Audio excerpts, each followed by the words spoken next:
আজকের ভিডিওটা শুরু হইতেছে লোভনীয় একটা খাওয়ান দিয়া, যেটা হইল গা পুচকা।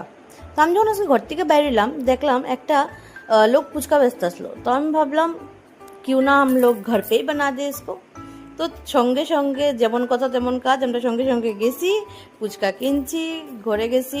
এখানে ম্যাজিক দেখাইতেছি, কিন্তু ম্যাজিক হয়েছে না, সত্যি সত্যি এটা আমার ভাজতে লাগছে। তো যাই হোক, তারপরে আমি তেঁতুলের জলটা রেডি করলাম আর একটা মশলা রেডি করলাম, যেটার লেগে জিরা আর শুকনো লঙ্কারে আমি ভালো মতো ভাজিয়ে ওইটা গ্রাইন্ড করে নিলাম। আর ওই জলের মধ্যেই ওই গুঁড়াটারে দিয়ে দিলাম। একদিকে আলু সিদ্ধ করছি, এখন লাগছে আমি আলু চুলাত, কারণ কি সব কিছু রেডি হইলে খাইতে খাইতে কতক্ষণ, খাইতে 2 মিনিট, রেডি হইতে মেন কাজ। তো যাই হোক, দেখে আমি ভাবলাম যে ফুচকার এখান থেকে খাওয়ার থেকে ভালো আমি ঘরেই বানাই, মন ভরে খামু, কেউ আমার আটকানে নাই।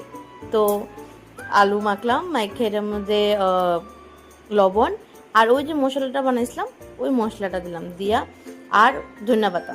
ওফ, কি মানে কি টেস্ট আসলো! আমি যখন করতেছি আমার ওখানেই যেমন মানে মুখে দিয়ে যাচ্ছে, এত ভালো লাগছে। সঙ্গে একটু পেঁয়াজ দিয়ে দিছি। সোনায় সুহাগা, ফুচকা কে না ভালো পায়, এটা পাইলে তো মানে আর কিছু লাগে না, দিন বান জানতা হ্যাঁ। তো আজকে আমার দিন পুরো বন্যা গেছে ফুচকা খাইয়া।